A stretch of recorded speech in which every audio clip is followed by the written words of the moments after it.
Informasi dan inspirasi. Terus satu. Antara waktu sibuk dan senggang, sepanjang sore ini segera menemani Anda. Palembang sore ini.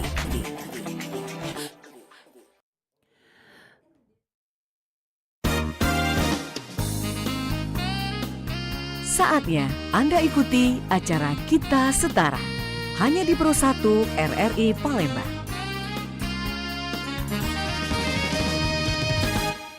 Assalamualaikum warahmatullahi wabarakatuh. Selamat sore pada dimanapun Anda berada. Di suasana sore hari ini kita berjumpa dalam tentunya Kita Setara ya. Dan sudah hadir di studio Pro 1 RRI Palembang saat ini di acara Kita Setara. Kita akan ngobrol-ngobrol ini terkait dengan Hari Dongeng Nasional ya. Dan saat ini sudah hadir di studio Pro 1, ini seorang pendongeng juga ya, siapakah gerangan beliau. Topik kita adalah Hari Dongeng Nasional Merawat Imajinasi Anak Indonesia. Dan tentunya sudah hadir di studio Pro 1 RRI Palembang saat ini ada Kak Inu ya, biasa saya menyapanya Kak Inu ya. Iya deh, kita sapa dulu. Halo, assalamualaikum Kak Inu. Waalaikumsalam. Sehat Kak Inu ya? Alhamdulillah sehat. Jadi dia, iya. Masya Allah, ini Kak Inu ini nama lengkapnya adalah Slamet Nugroho. Begitu ya, Inu ya? Iya. Itu sama siapa nih Kak Inu yang ganteng itu ya? Siapa? Coba. Kenalan dulu tuh sama Cek. Kamu tuh siapa namanya? Iya. Cek, aku. Siapa? Siapa? Tito. Nama panjangnya? Nama panjangnya? Nama panjangnya Dito. Gak lucu Dito siapa? Dito Nugroho apa siapa gitu? Belum apa-apa kamu Oh, sudah. nama panjangnya Dito gitu ya? Gitu. Oh iya. Dito udah sekolah belum? Aku TK. TK Oh, udah bener TK? apa? Iya TK kelas 7. Kelas 7 Kelas TK 7 itu gak ada kelasnya. Aduh keren Dito ya, udah TK kelas 7 ya. Belajar apa di sekolah Dito? Aku belajar nyanyi. Terus? Nyanyi. Terus apa lagi? Lari-lari. Kok lari-lari sih? Ya lari-lari. Enggak. Oke, Kak Eno ini menarik sekali nih Kak Eno ya, dan juga pastinya pendengar serta pemirsa yang ada tentunya di YouTube Pro 1 RRI Palembang ini pasti penasaran nih, obrolan kita di sore hari ini adalah tentang Hari Dongeng Nasional Merawat Imajinasi Anak Indonesia. Dan Kak Eno ternyata ditemani oleh Dito gitu ya. Iya. Ini Dito ini termasuk teman hayalan juga ya. Dia temen enggak lah teman. Karena kalau dongeng setiap bersama anak-anak kayak gitu kan, kalau sendiri itu kan rasanya jadi sepi. Tapi ketika ada teman untuk chit chat kayak gitu, talking kayak gitu, untuk ngobrol kayak gitu, jadi lebih hidup suasananya. Lebih kayak hidup gitu. suasananya. Jadi, imajinasinya anak-anak juga lebih terbangun. Apa yang ingin dipikirkan anak-anak itu terwakilkan oleh si Dito ini. Oleh si Dito. Iya. Ya ini kan kalau misalnya kita ngomongin masalah dongeng, tadi Kak Eno bilang bahwa ini terkait dengan Hari Dongeng Nasional ya. Di sini kan kita dikatakan bahwa diharapkan ya di Hari Dongeng Nasional ini begitu ya, anak-anak itu bisa tentunya terawat imajinasi ya, terawat imajinasi. Kenapa dikatakan itu bisa terawat imajinasinya? Jadi lebih tepatnya kita para pendongeng ini berusaha untuk bagaimana kita bergandengan tangan untuk merawat imajinasi anak negeri, anak-anak Indonesia. Imajinasi untuk menjadi sebuah impian, kemudian ada sesuatu ciptaan itu kan berawal dari imajinasi ya. Iya. Jadi ketika anak-anak itu punya imajinasi mereka terus kita pupuk, kita tumbuh kembangkan, insya Allah akan menjadi sesuatu yang luar biasa. Iya. Dan sesuatu mimpi besar, hal-hal besar itu berawal dari dongeng. imajinasi Imajinasi dulu. Nah, kita para mendongeng itu merawatnya lewat lewat dongeng itu. Gimana sih supaya anak-anak tetap punya impian, mempunyai sebuah imajinasi besar untuk ya membangun negeri ini ke depannya nanti gitu ya. Ya berawal dari sesuatu yang sederhana. Oh, misalnya mereka punya imajinasinya apa, seperti saya dulu pernah berimajinasi saya pengen bisa terbang nih. Anak-anak itu kan lompat-lompat, aku pengen terbang juga ya, pengen terbang. Itu gitu. juga pengen terbang, bisa? Bisa, numpak naik apa? Naik layang-layang. Naik layang-layang nggak mungkin layang. Bukan naik kapal terbang ya? Naik kapal terbang, naik layang-layang. Kayak gitu kan jadi kayak gimana ya itu kita rawat dengan salah satunya dengan medianya adalah dongeng tadi. Nah ini kan tentunya untuk merawat imajinasi anak tentunya agar anak memiliki impian, memiliki harapan dan juga tentunya cita-citanya bisa terwujud dari bermula dengan imajinasi yang baik ya dari anak-anak itu sendiri. Benar. Nah ini Kak Inu, kalau Mbak Lydia ingat ya dulu waktu masih kecil gitu ya, itu kan orang-orang tua dulu paling suka yang namanya dongengin anak. Benar. Mbak Lydia termasuk salah satu anak yang sering didongengin. Belum tidur kata orang tuh bener, lagunya dongeng sebelum tidur gitu ya. Itu sering didongengin, cerita apa saja. Dan dari dongeng itu sendiri kan itu kan bisa apa ya kayak bisa mengangkat begitu ya, mengangkat sebuah cerita yang mungkin bisa menjadi apa inspirasi, kemudian juga menjadi pesan begitu ya Kak Inu ya. Benar. Nah, seberapa efektifkah dongeng itu sendiri terhadap imajinasi anak? Sangat efektif ya, karena ketika dongeng disampaikan itu kan membangun otak alam bawah sadar kita. Apalagi ketika golden age, usia-usia emas anak dari 0 sampai 5 tahun itu saya juga ingat simbah saya dulu Mbak Lydia. Ketika saya SD TK itu pulang sekolah pasti selalu atau pas malam saya diminta simbah nginjak-nginjak punggungnya. No, coba injak-injak punggungnya simbah kayak gitu kata simbah gitu kan. Terus apa Mbah tapi diopahi nanti Mbah ya. Iya nanti tak opahi. Opahnya itu dongeng, jadi saya sambil nginjak, simbah bercerita mendongeng. Dongeng banyak hal, dari dongeng-dongeng cerita rakyat, dongeng nabi, dongeng apa. Dan itu kemudian sampai sekarang saya masih ingat bagaimana menjadi seorang pemimpin kayak gitu. Jadi ketika simbah bercerita tentang Joko Tingkir, Sultan Hadiwijoyo kayak gitu ya. Seorang pemimpin yang berani, bagaimana dia menaklukkan kerbau yang ngamuk di tengah pasar. Kemudian dengan dikasihnya semut kayak gitu. Jadi itu membekas di alam bawah sadar itu yang saya rasakan sendiri. Dan kebetulan saya dulu juga ada seorang guru. Ketika saya ceritakan ke anak-anak sampai sekarang ada murid-murid saya yang kebetulan alhamdulillah sudah sukses di jalurnya masing-masing. Ada yang jadi wira swastawan, wira usahawan, ada pilot, ada macam-macam dokter, dan mereka masih ingat dengan dongeng yang pernah saya bawakan di TK saat mereka belajar. Masih belajar dulu ya. Dan itu membekas benar gitu ya, karena apalagi usia-usia itu kan cerita-cerita apa yang memotivasi terutama itu kan akan selalu membekas. Jadi pesan-pesan kebaikan pun bisa disampaikan. Itu dia. Jadi pesan-pesan kebaikan, pesan-pesan pembangunan karakter, akhlak apa-apa itu masuk lewat dongeng. Kenapa itu menarik? Karena anak tidak merasa digurui. Daripada sebuah perintah kayak gitu ya. Jadi nasihat masih menggurui gitu ya. Masih menggurui ya. Tetapi ketika mereka mendapatkan sesuatu dari sebuah cerita, mereka akan kemudian mendapatkan sebuah konklusi, kesimpulan dari cerita. Kalau aku berbuat ini nanti hasilnya seperti ini. Kalau aku berkata seperti ini, akibatnya seperti ini ya. Mereka akan kemudian otaknya itu kan akan memproses bercerita. Berarti aku tidak seperti ini. Itu lebih efektif daripada misalnya, Dek, udah malam nggak usah main game kamu bla bla bla bla bla gitu. Betul. Itu hanya akan masuk di telinga kiri kemudian keluar begitu saja. Tetapi dengan media sebuah cerita mereka akan mencoba mencerna ceritanya apa, kemudian masukannya apa. Di saat-saat seperti itu kemudian baru kita masukin sebuah nasihat. Maka di otak bawah sadarnya itu akan merekam itu semua. Itu semua. Nah ini Kak Inu ya, kalau kita ngomongin masalah dongeng begitu ya. Halo Dito. Aku enggak ditanya. Nanti lah tanyanya giliran kamu, nanti Kak Inuk dulu. Oke, Dito mau ditanya. Aku mau. Mau ditanya ya? Oke, Dito, Kak Lydia pengen tahu, Dito ngikut Kak Inuk kemana aja nih Dito? Aku kemana-mana. Kemana-mana? Kemana-mana, cuma kita kan selalu berbeda ya. Iya, selalu beda apa? Nah gimana selalu beda kok bisa ikut kemana-mana? Mbak Lydia, kok beda pendapat? Oh, Beda pendapat? Beda pendapat, bukan beda pendapat, beda pendapatan. Ya beda pendapatan lah, Kak Enuknya yang dapat pendapatannya, Kak Enuk kamu kan enggak. Oh iya ya. Oh iya, jadi kemana-mana selalu nemenin. Aku senang, bisanya Pak. Senang? Nyanyi. Nyanyi Oh bisa juga nyanyi? gitu. Iya. Coba kali Coba dia pengen nyanyi dengar, ya. coba nyanyi. Satu, aku sayang ibu. Dua, juga sayang ibu. Ayo Tiga, aku sayang ibu. Satu, dua, tiga, sayang ibu. Nggak boleh lah Dito ngomong satu, dua, tiga, sayang ibu.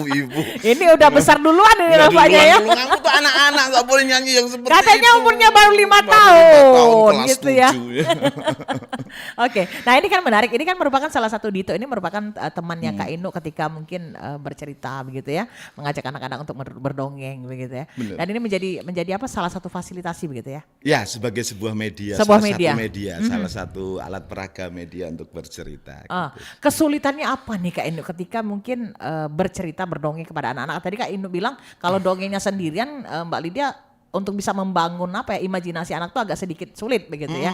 Tetapi kalau kita misalnya ada media yang digunakan itu jauh lebih efektif. Iya, jadi gini, prinsipnya sebenarnya setiap kita itu bisa mendongeng. Jadi di sesi sore hari ini sebenarnya saya juga ingin mengajak para pendengar RRI itu untuk, karena kebetulan besok hari mendongeng, untuk bersama-sama kembali yuk kita mendongeng untuk putra putri kita gitu ya. Dan ada sulit, ada misalnya karena memang tidak terbiasa, dan sulitnya apa ketika jadi pendongeng itu ada yang memang mendongeng untuk kita sebagai keluarga putra putri kita, ada yang kemudian profesional karena dongeng karena kemudian dia di show, melakukan show, kemudian mendapatkan sesuatu dari situ. Nah kesulitannya terutama ketika misalnya handling anak dalam misalnya seperti hari ini tadi saya ada 200 anak di satu aula tempat ya, kayak satu gitu aula. ya, satu tempat. Itu kan karakternya anak-anak tidak bisa satu persatu, tidak bisa kereta keras. Ayo semuanya diam, dengarkan cerita saya. Enggak bisa kayak gitu kan. Lari Jadi kita malahan lari kan. mereka. Jadi kan kita harus mencuri perhatiannya mereka dengan apa? Salah satu mencuri perhatiannya itu sebelum cerita kita mulai, kita bikin ice breaking misalnya dengan aku, dengan Dito untuk ngomong. Dengan Dito. Jadi tujuannya akan terfokus dulu. Oke, Ketika kita sudah mengambil tersedot, fokusnya dulu ya. iya, ketika kita akan mengambil fokusnya dulu, ketika sudah fokus baru kita masuk pelan-pelan ke sebuah cerita yang mau kita sampaikan. Itu pun tidak bisa lama mereka bertahan. Iya. Jadi setiap anak itu kan Artinya kalau ada teorinya trik-triknya begitu ada. ya?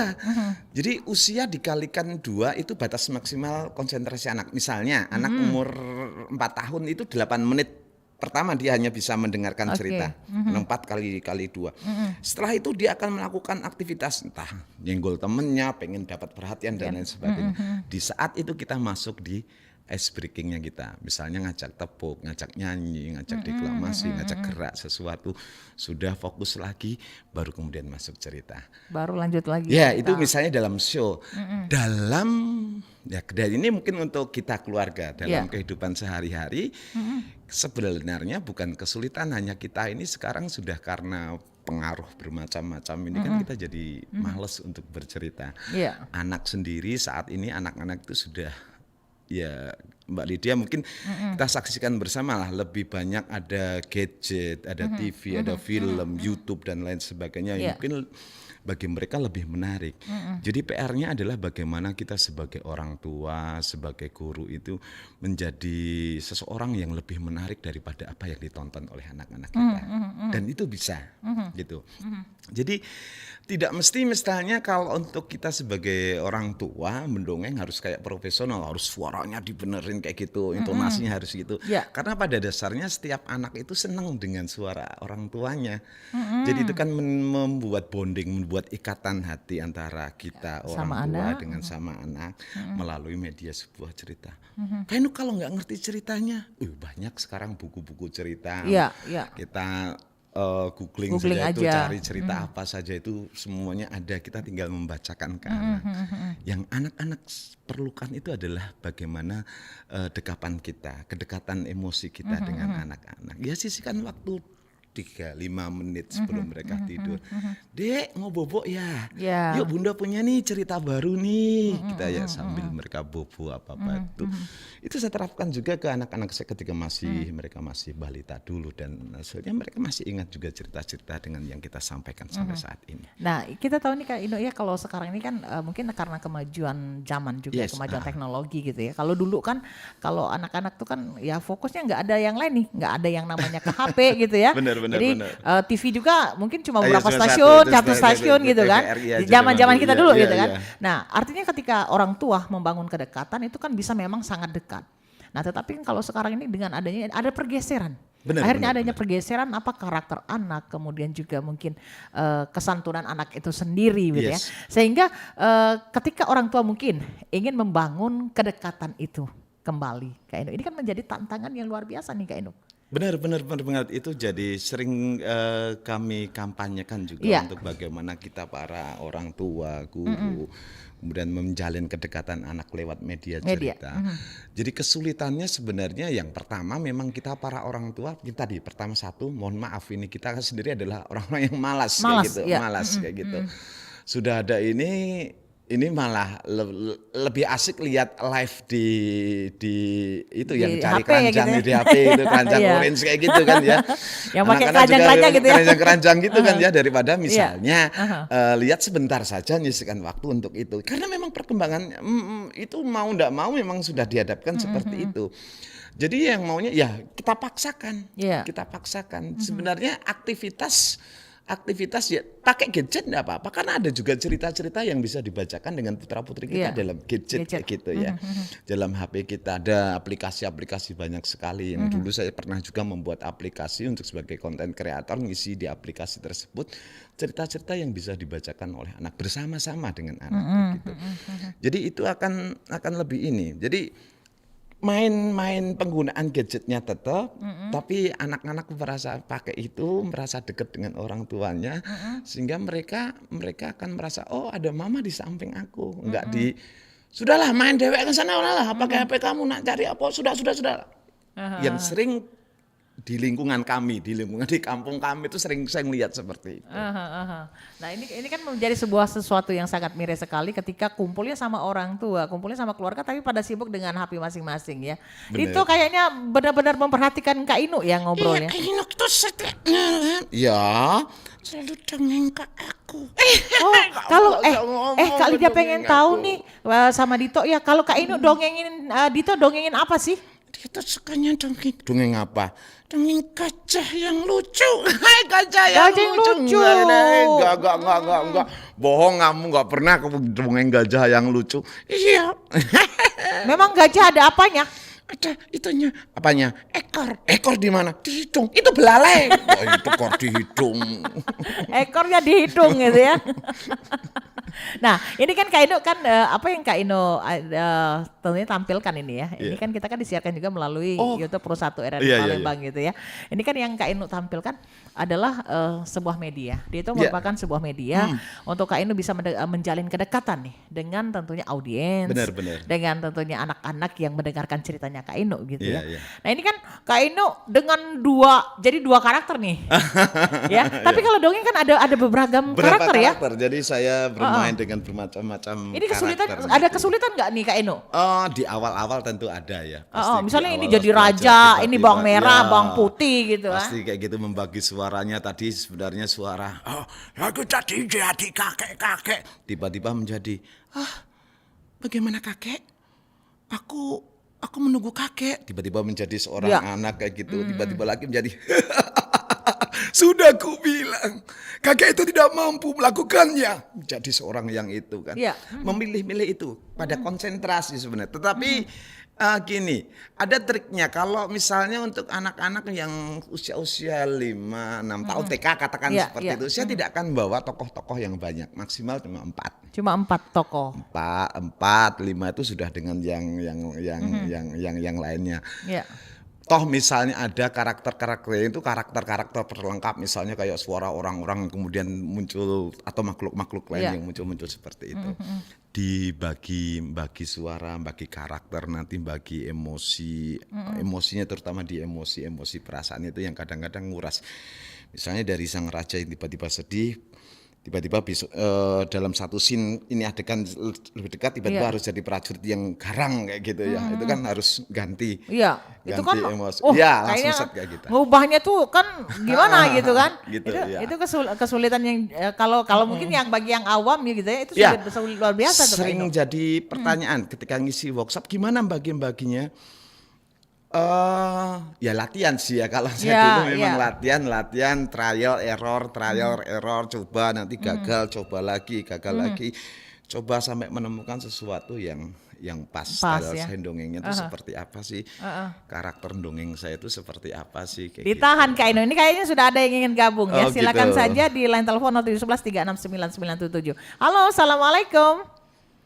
Waalaikumsalam warahmatullahi wabarakatuh. Iya, ini dengan Kang Ahmad Irwan ya?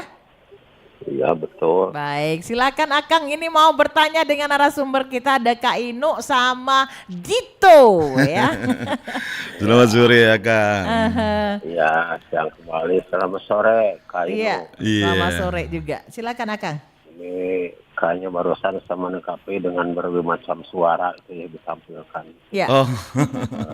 Tadi kan menanggapi tentang masalah anak-anak sekarang yang banyak yang karena fokus terhadap gadgetnya sendiri kan itu.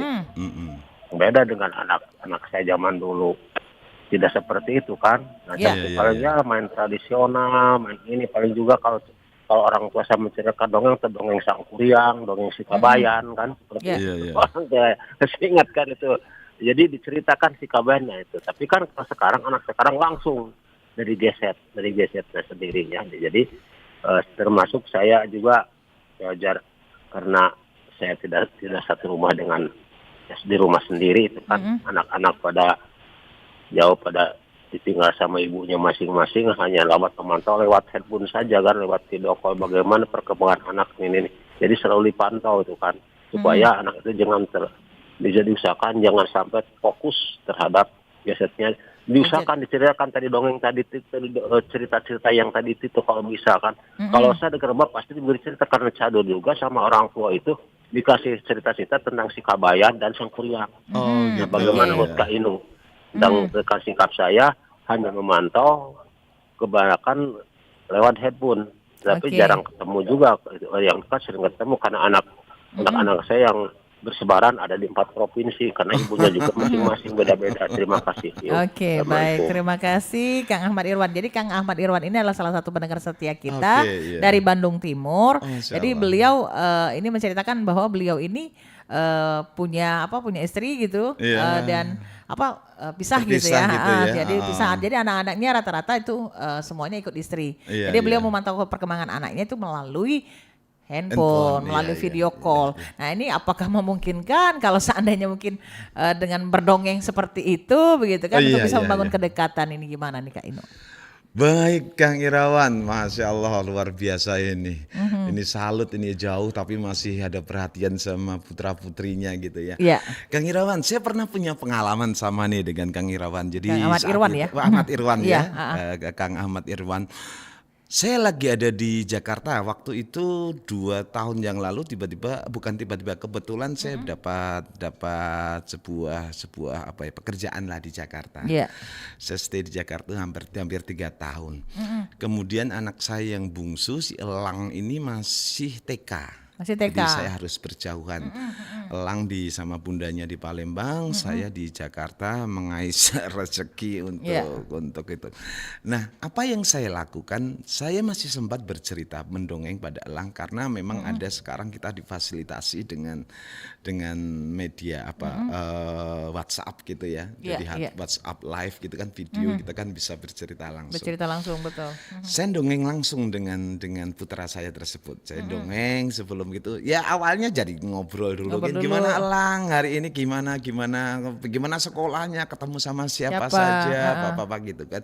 Itu juga sebagai salah satu bonding untuk mendekatkan ke anak-anak kan. Walaupun kita tidak bisa bertatap muka langsung, nyentuh langsung, belai langsung, tapi ada suara-suara kita, ada wajah-wajah kita yang bisa kemudian Elang tahu, Elang ekspresikan. Kemudian saya masuk dalam sebuah cerita. Dia akan dengar benar itu. Nanti besok nggak sambung, nggak saya selesaikan ceritanya. Besok nyambung lagi. Jadi ceritanya bersambung, gitu ya? Video call lagi. Jadi dia akan cerita, ya kemarin ceritanya seperti apa? Belum selesai. Nanti kemudian gitu. Jadi dia penasaran dan kangen akhirnya ya. Sama seperti kita kan mendengar kita kalau Mbak Lydia menyampaikan sesuatu, apa yang disampaikan ini kan besok ada yang sesuatu. Seperti Kang Ahmad Hirawan ini kan juga mungkin kangen terus dengan suara kita membuat. Jadi seseorang yang selalu dirindukan. Kalau guru tuh senang jadi seseorang yang dirindukan oleh murid-muridnya kayak gitu. Nah ini kan kita tahu nih Kang, tentunya Kak Inu ya, bahwa dengan perkembangan dan kemajuan teknologi seperti yang kata Kak Inu tadi, artinya seorang pendongeng pun harus memiliki inovasi-inovasi dong. Oh iya, jadi kita nggak main secara live juga pada zamannya COVID waktu itu, dan sampai saat ini pun masih kebiasaan di COVID itu terpakai sampai saat ini.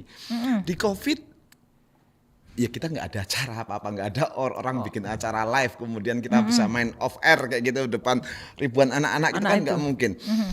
Jadi berbagai acara tempo hari saya ingat betul diadakan secara offline. Secara online, maksudnya secara video, bikin video, kita langsung video-video. Kemudian karena saat-saat itu kita membuat video bercerita kemudian.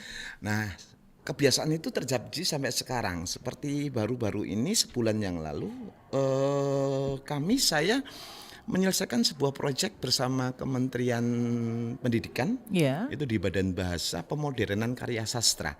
Jadi karya sastra dongeng anak yang notabene kemudian diceritakan lewat buku itu dibuat animasinya. Dibuat film animasi pendek 5 sampai 7 menit. Itu kemudian kebetulan saya penulis skenarionya, saya tulis skenarionya itu, jadi dongeng tidak hanya melulu kemudian dituturkan atau dibacakan, tapi dibuat sebuah karya inovasi pemuktahiran karya sastra tersebut. Tahun lalu dongeng dari Sumatera Selatan yang saya angkat, 2 dongeng, 1 asal usul Danau Maninjau dari Sumatera Barat, satunya Putri Pinang Masak dari Sumatera Selatan. Dan yang terbaru kemarin September baru rilis ini dari cerita rakyat dari Bengkulu. Judulnya Dak Bekes Sudah apa kayak gitu. Dan itu juga mau dirilis. Itu kan harus inovasi. Jadi ya kita sesuaikan dulu dengan perkembangan teknologi. Kalau sudah ada kayak gini juga kemudian kita masih pakai cara-cara yang lama kayak gitu juga nggak relate sama, nggak berhubungan dengan anak-anak zaman sekarang kayak gitu kan ya. Oke, ini Kak Ida nampaknya sudah ada yang bergabung kembali, kita sapa Kak Ida. Halo, Assalamualaikum. Waalaikumsalam warahmatullahi wabarakatuh. Mbak Lydia, selamat sore. Selamat sore, Oma Ana. Asik juga mendengar pendongengnya. Ini Oma Ana, nih ada Kak Inu sama Dito. Mau sapa Kak Dito? Iya, Dito ini apa? Dito apa gitu? Dito. Delta ya? Iya, Delta. Pak, disapa dulu Oma, Ditonya Oma. Assalamualaikum Dito. Waalaikumsalam, Oma cantik. Oma cantik gitu kan. Cantik katanya. Aduh, kalau Dito ganteng yang lucu, imut ya. Oma lihat aja tuh di YouTube-nya ya, nih mukanya Dito tuh ganteng banget Oma. Justru dilihat ini. Rambutnya tebal gitu ya. Keduanya Susan ya. Iya. Bersahabat dengan Susan enggak Dito?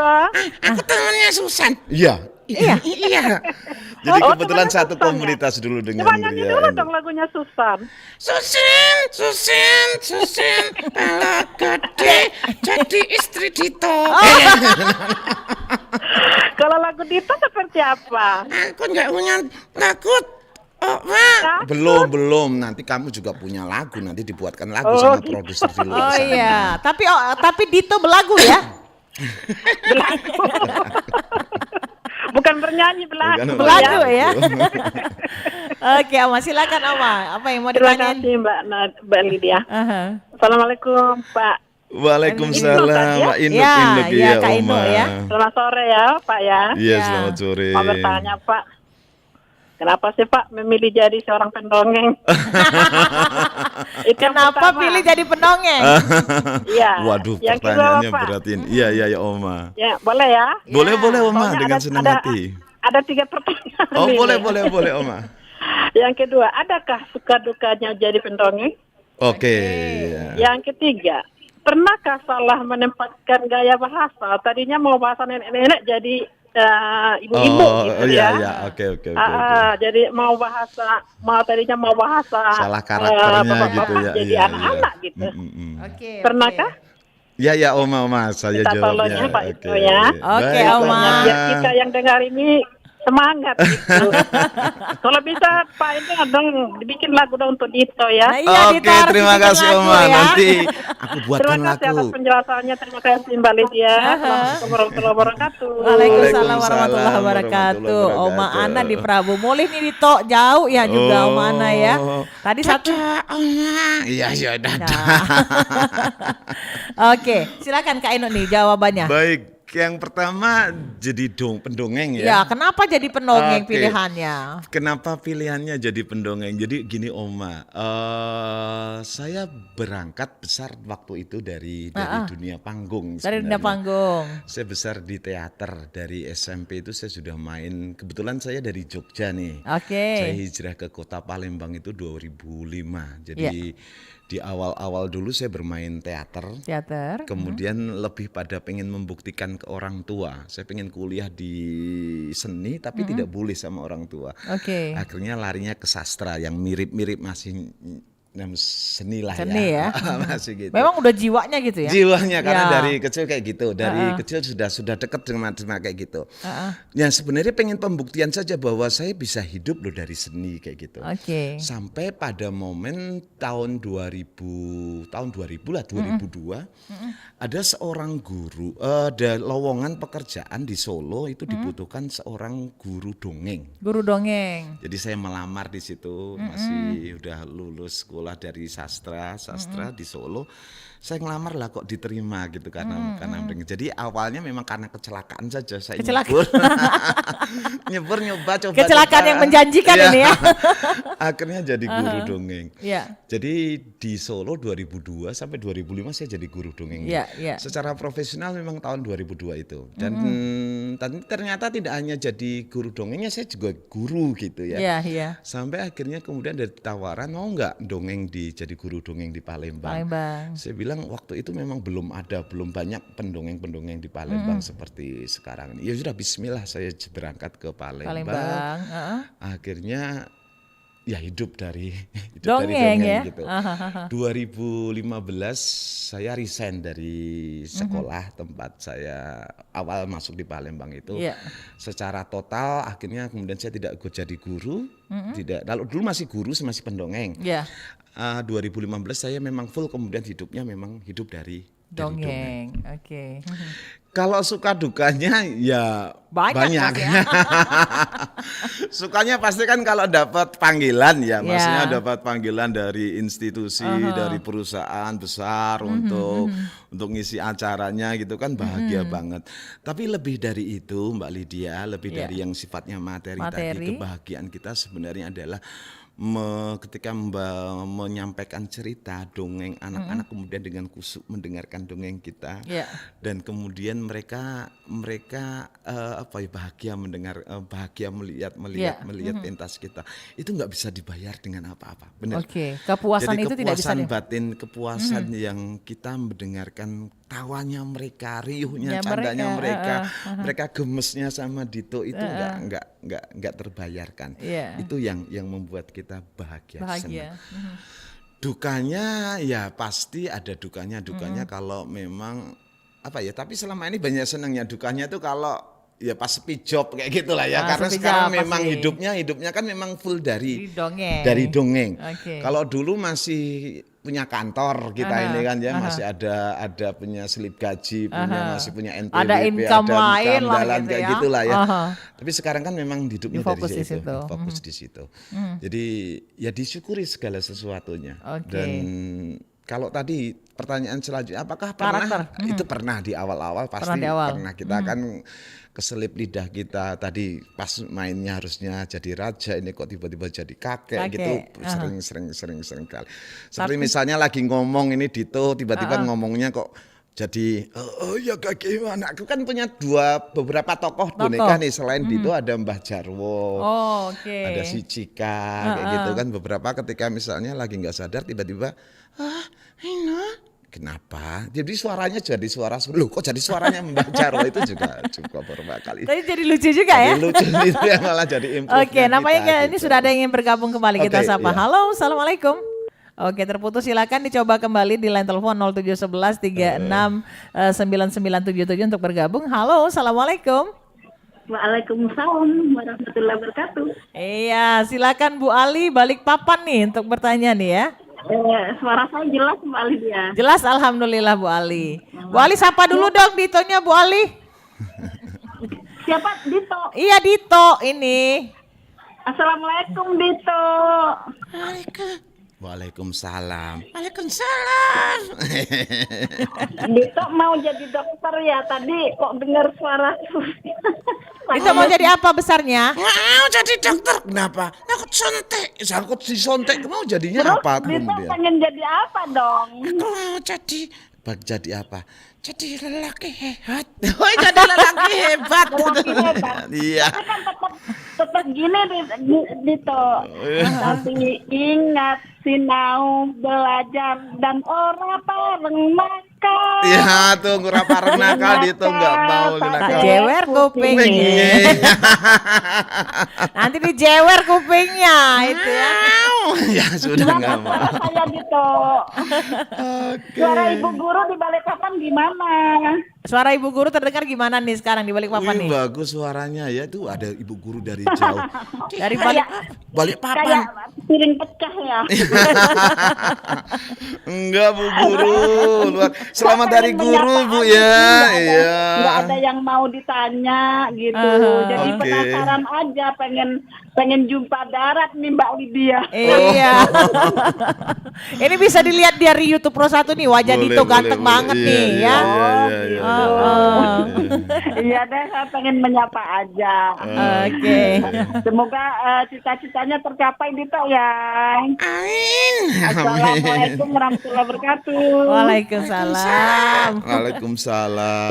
Iya, Ibu Ali ini di Balikpapan seorang guru gitu ya, dan juga merupakan pendengar setia Pro 1 RRI Palembang. Iya. Jadi tertarik nih sama Dito gitu ya. Katanya Dito lucu. Iya. Lucu. Ya kamu lucu, orang-orang bilang kamu itu lucu. Nah ini kan untuk bisa Kak Indo kan ketika berdongeng, bercerita, kemudian membawakan beberapa boneka begitu ya untuk bisa menjadi media begitu ya. Dan ini kan nggak mudah nih Kak Indo. Tadi karakternya ke sini.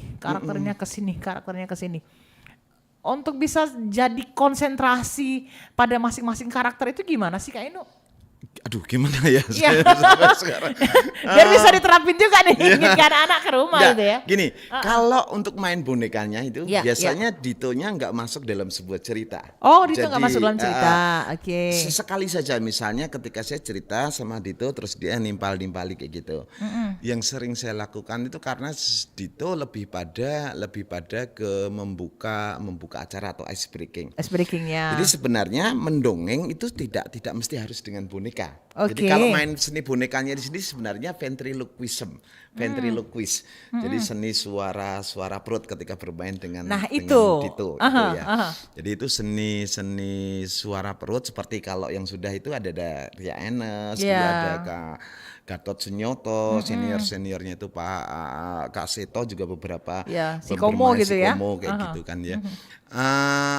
Kalau pas main ini ya kita main kayak wayang, tiba-tiba bermain ini, tiba-tiba kemudian dengan sosok yang lain, wujud yang lain. Iya. Jadi saya pernah main dua, misalnya di Dito. Hei Cika, Dita, aku ikut. Nah, misalnya langsung kayak gitu. Jadi kalau saya cuma pas mandangnya ke sini, oh berarti aku main ini, pas aku ke sini. Oh berarti dia itu. suaranya. Jadi Jangan sampai misalnya pas ini terus dia ada yang misalnya baru belajar tuh langsung ngomongnya cuma kayak gini aja. Halo teman-teman, adik-adik semuanya, apa kabar? Ini gini-gini terus ya. Padahal enggak, padahal ini ya dihidupkan dia bagaimana dia ekspresinya, dia bermain seperti jadi itu. Jadi kan seakan benar-benar memang hidup gitu ya. Hidup gitu kan ya.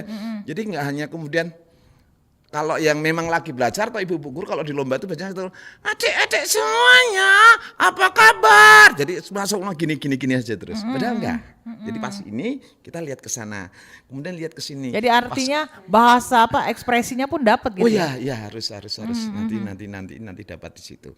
Nah pas mendongeng karena saya seorang storyteller yang juga ventriloquist, maka bonekanya saya simpan pas mendongeng. Saya dongeng nggak pakai peraga apa-apa lagi. Saya cerita tentang Putri Pinang Masa. Saya cuma kemudian kayak monolog gitu saja. Nah itu ini fungsinya lebih pada untuk biar anak-anak tadi itu fokusnya kembali lagi ke sini. Nanti kita janjiin ke mereka, adik-adik semuanya mau ketemu Dito lagi enggak? Nah kalau mau ketemu Dito lagi, duduk yang bagus dulu ya, dengerin cerita Kak Inuk kayak mana sebenarnya. Habis mereka lakukan nanti aku ketemu Dito lagi nih. Jadi mereka kemudian fokus lagi ke dongeng yang kita sampaikan. Nah ini kan Kak Inuk kan kalau Kak Inuk tadi kalau kita lihat ya, cara Kak Inuk mendongeng, cara Kak Inuk tadi mulai cerita kayak seakan-akan ngobrol sama Dito tuh memang benar-benar real, nyata gitu, seakan-akan memang Dito nih hidup gitu ya. Yang benar-benar kayaknya ini adalah teman-teman ngobrol gitu ya. Terus juga Kak Inuk nggak nampak nih Kak Inuk ketika karakter itu harus suara Dito. Itu kan dari suaranya Kak Inuk gitu ya. Tapi nggak nampak gitu. Itu yang namanya kemudian sulap suara dalam beberapa pentas. Dicari-cari anak-anak itu selesai Dito. Pengen tahu suaranya dari mana, ada baterainya dari mana, dilihat suara. Nah itu yang membuat kita bahagia. Artinya apa yang kita lakukan, walaupun kalau misalnya saya sendiri kalau yang profesionalnya masih saya selalu lihat sebentar Anda ini ya. Misalnya ya sudah, kalau enggak kita akan fokus lagi ke anak-anak lagi kayak gitu. Mereka kalau yang anak-anak kecil, makanya itu kemudian disebut sebagai sulap suara, seolah-olah suaranya itu yang muncul memang kalau anak-anak TK, anak kelas 1, mereka masih meyakini bahwa yang ngomong itu adalah Dito. Padahal yang ngomong Inu, yang ngomong kan aku, bukan kamu. Iya. Gitu. Jadi artinya ketika keberhasilan itu dari seorang pendongeng itu bisa dipantau atau dilihat itu dari ketika sampai hal detil pun itu diperhatikan oleh anak. Iya, sampai detail. Mereka gitu, cari-nyari, kemudian mikir-mikir lagi kayak gitu, tanya, kemudian pas akhir acara gitu cari-cari, Kak Ino, itu tadi suaranya di mana? Baterainya dipasang lagi biar ngomong. Padahal nggak pakai baterai kita kan, tapi di awal kita ngomong, di baterainya ya dihidupin ya. Ya mati, baterainya nggak ada. Mau lanjut ceritanya, mau dengerin itu lagi nggak? Tapi duduknya yang bagus dulu. Kita pasang lagi baterainya ya. 1, 2, 3. Hidup lagi. Sebentar. Mereka langsung ada benar kayak gitu ya. Jadi, nah itu kayak. Jadi ini seakan-akan ngomong hati ke hati juga ya. Hati ke hati ya. Iya dari hati. Dari hati GR kamu kali yang ngomong dari hati aku kan enggak. Enak saja. Nah Kak Ino, kalau kita ngomongin tentang topik kita di hari ini adalah mengenai tentunya Hari Dongeng Nasional ya, merawat imajinasi anak Indonesia. Nah sejauh ini untuk bisa mengetahui bahwa ternyata keberhasilan seorang pendongeng begitu dalam mendongengkan sesuatu kepada anak-anak itu untuk bisa membangkitkan imajinasinya itu seperti apa bisa mengetahuinya Kak Ino? Secara kasat mata memang secara langsung kita nggak bisa melihat ya. Artinya bahwa keberhasilan ataupun mungkin kalau secara objektif gitu kita nggak bisa. Apakah kemudian dari dongeng itu anak-anak nggak bisa. Tapi paling tidak mengkampanyekan kita para pendongeng mendorong itu terus biar apa? Biar nanti anak-anak itu nggak kehilangan mimpi-mimpinya. Jangan sampai kemudian tergerus oleh hal itu teknologi, kita hanya menjadi user terus. Kapan sih misalnya kita mereka anak-anak main game terus, kapan kamu bisa membuat sebuah game? Kita kasih challenge anak-anak untuk seperti itu. Kemudian tolak ukurnya kalau kemudian berhasil tidaknya, ya kita nggak bisa melihat sekarang. Karena merawat yang namanya kemudian menanam itu kan kita akan lihatnya memanennya 20-30 tahun yang akan datang. Setidaknya kita saat ini sudah menyiapkan pemimpin-pemimpin yang mungkin nanti punya akhlak yang bagus, karakternya yang bagus. Kemudian mereka juga punya kemampuan teknologi yang luar biasa dari sekarang. Tapi kalau kemudian kita hitungannya ini kita sampaikan ceritanya, kemudian besok kita lihat hasilnya, belum tentu, belum bisa. Nah, kalau kemudian yang kita lihat misalnya seperti tadi saya ceritakan, anak-anak murid saya yang saya ajar tahun 2005 dulu, 2004 itu saya sudah ngajar di Solo. Mereka udah jadi orang hebat saat ini. Ya bukan karena saya dongengnya, tapi memang sekolahnya, orang tuanya juga. Tapi saya merasa, oh ada peran sedikit ketika mereka ketemu, Pak Enok, aku dulu masih ingat cerita Pak Enok yang gini-gini. Oh ya, itu kan bahagia kita ya. Jadi oh ada secuil kecil dari apa yang kita sampaikan ke mereka itu di tengah pertumbuhan mereka sebagai seorang manusia, itu ada peran kita sedikit di situ. Nah, kalau untuk tentunya tadi kan terkait dengan fokus nih, Kak Enok tadi bilang, kata Kak Enok itu dikali 2 nih Mbak Lydia. Dengan usia anak, kan untuk bisa fokusnya gitu, 4 kali 2 gitu ya. Saya teori tapi nggak tahu dapat dari siapa gitu, pernah saya baca sebuah buku seperti itu. Jadi untuk bisa membuat anak tuh fokus. Jadi dari 4 kali 2 artinya 8 menit. Kalau udah 8 menit artinya ice breaking lagi. Ice breaking gitu. Jadi 5 menit, anak TK itu 10 menit. Kalau kita 10 menit masih memaksakan diri untuk terus ngomong cerita kayak gitu, tidak disertai dengan lagu apa, gerakan apa-apa, mereka akan very crowded, akan kemana-mana nggak apa-apa. Maka saat itu kemudian kita luncurkan jurus kita. Jadi misalnya ya lagi dongeng tiba-tiba tepuk 1 plok, kemudian kita ajak nyanyi, yuk bermain, pegang hidung, kepala, hidung, mulut, telinga, kepala, telinga, kayak gitu. Mereka bergerak lagi, mereka konsentrasi, main lagi, sudah capek, udah ini baru kemudian tadi sampai mana ceritanya? Sampai sama seperti di RRI lah. Kalau misalnya 30 menit dongeng terus tanpa disertai jeda lagu apa-apa, itu kan pasti juga akan membosankan kayak gitu kan. Jadi maka kemudian buat di sela-sela itu kan dibuat ada jeda sedikit untuk apa, kemudian jeda sedikit untuk apa. Sama kita mendongeng juga seperti itu ya. Jadi ada trik-triknya begitu ya, Kak Enok ya. Nah, kalau untuk untuk pilihan ceritanya sendiri Kak Enok, untuk bisa tentunya kan kita berharap cerita kita ini kita bisa selipkan pesan-pesan moral sehingga untuk bisa membangun karakter anak tersebut untuk ke depan gitu seperti apa. Nah, ini pemilihan cerita-ceritanya apakah disesuaikan dengan usia atau seperti apa nih Kak Enok? Oke, iya. Jadi memang ada cerita-cerita yang pas disampaikan untuk anak-anak usia PAUD, pendidikan usia dini. Kemudian ada cerita-cerita yang pas untuk disampaikan ke remaja, kemudian anak-anak teenagers, remaja kayak gitu ya. Atau ke anak-anak yang besar. Tidak mungkin misalnya anak seperti tadi. Anak TK saya bercerita tentang legenda Candi Prambanan, Candi Seribu. Antara kisah cintanya Roro Jonggrang dan Bandung Bondowoso. Anak-anak TK nggak ngerti. Maka saya cerita ke mereka cuma cerita-cerita yang sederhana. Misalnya kura-kura mencari mamanya. Ada seekor kura-kura. Kura-kura berjalan di tengah pantai. Dia melihat batu. Dia panggil batu itu, Mama. Mama. Mama. Oh, itu bukan mama, itu batu. Dia berjalan lagi. Dia melihat ada bebek. Mama, mama, mama, ma. Bukan, itu bukan mama, itu bebek. Saya sampaikan itu untuk anak-anak 3 tahun. Iya, PAUD ya. Model-model cerita-cerita. Jadi mereka tahu dari suara, oh kalau bebek ini. Oh gitu ya, paling jadinya. bagaimana suara bebek, bagaimana suara ayam, bagaimana suara jangkrik. Mereka kata krik. Nah itu kita masukkan di dalam dongeng-dongeng kita. Jadi cerita-cerita fabel, cerita-cerita binatang itu pas mungkin untuk anak-anak. Oh jadi artinya kalau ketika anak-anak itu dia di usia dini dini ya, itu jadi gitu, lebih ke dongeng-dongeng yang tentang dekat ini ya. relate dengan mereka saja, misalnya dengan boleh hewan gitu ya. Hewan pun ada yang Kancil di dan sekitar buaya mereka. kalau dulu Mbak Lida sering dulu diceritain kancil dan buaya gitu kan.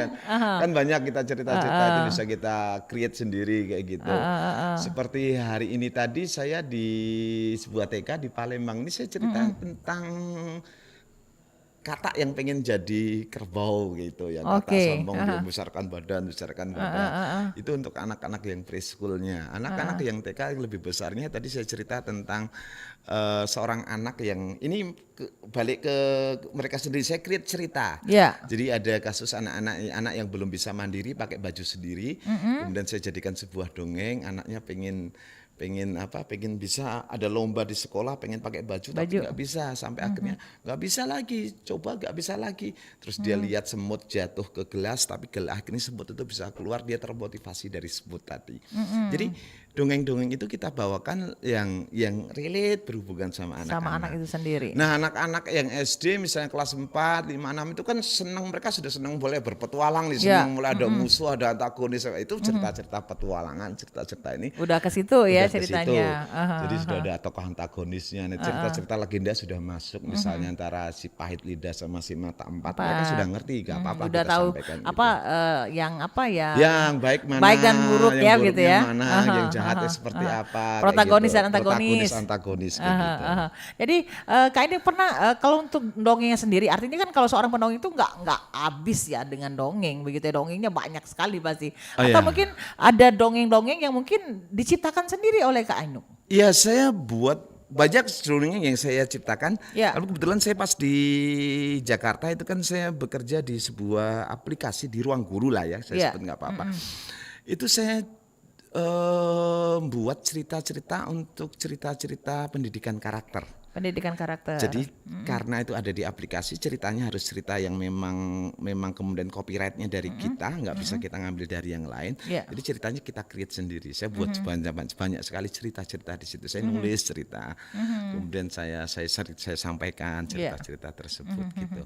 Yang kira-kira pas sama anak-anak. Jadi selain dongeng juga nulis cerita. Nulis cerita juga ya. Artinya imajinasinya juga luar biasa nih Aino ya. Oke Kak Aino, ini nggak terasa nih kita sudah hampir ada di penghujung kebersamaan gitu. Yang ini udah nggak terasa ya ngobrol sama Dito, ngobrol sama Mbak Lydia. Iya sama Kak Aino gitu ya. Banyak sekali tentunya ya ilmu yang bisa didapat ya. Iya, terima kasih. Mungkin Kak Inu ini dalam rangka Hari Dongeng Nasional besok ya. Mungkin apa yang menjadi pesan dan juga harapannya Kak Inu? Baik, terima kasih Mbak Lydia. Ini khusus untuk teman-teman pendengar RRI. Karena besok Hari Dongeng Nasional, saya ingin mengajak bahwa yuk kita terus mendongeng untuk putra-putri kita. Kita rawat imajinasi anak-anak kita. Mereka punya mimpi-mimpi besar. Kita semakin dekatkan kita pada putra-putri kita. Salah satunya dengan media bercerita. Jangan sampai waktu-waktu yang sangat mereka perlukan saat ini jadi hilang begitu saja. Dan kita kecewa nanti. Mereka nggak pernah dekat sama kita. Nah, ini akan menjadi sebuah kekecewaan ya. Iya. Kalau Dito sendiri apa nih pesannya Dito buat teman-teman? Pesan Dito. Iya. Pesan Dito apa? Nanti dengar Dito cerita ya. Itu Kak Inuk yang cerita bukan kamu. Ya maksudnya Dito sama Kak Inuk. Iya terus. Emang Dito mau cerita di mana? Aku cerita di mana? Di kamar apa? Mandi. Nggak boleh cerita di kamar mandi. Oke deh Kak Inu, terima kasih. Dito terima kasih ya sudah datang ke Studio Pro 1 dan ngobrol-ngobrol ya sayang ya. Terima kasih. Iya, terima Dito kasih sama-sama. makin pinter ya dan bisa terusnya menggapai cita-cita ya. Amin. Terima kasih ya. Terima kasih Kak Lydia, terima kasih semuanya. Nggak terasa ya waktu juga yang harus membatasi kebersamaan kita.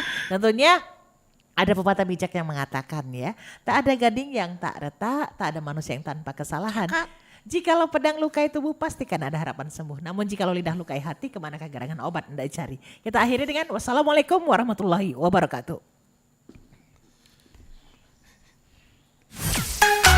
Kanal Informasi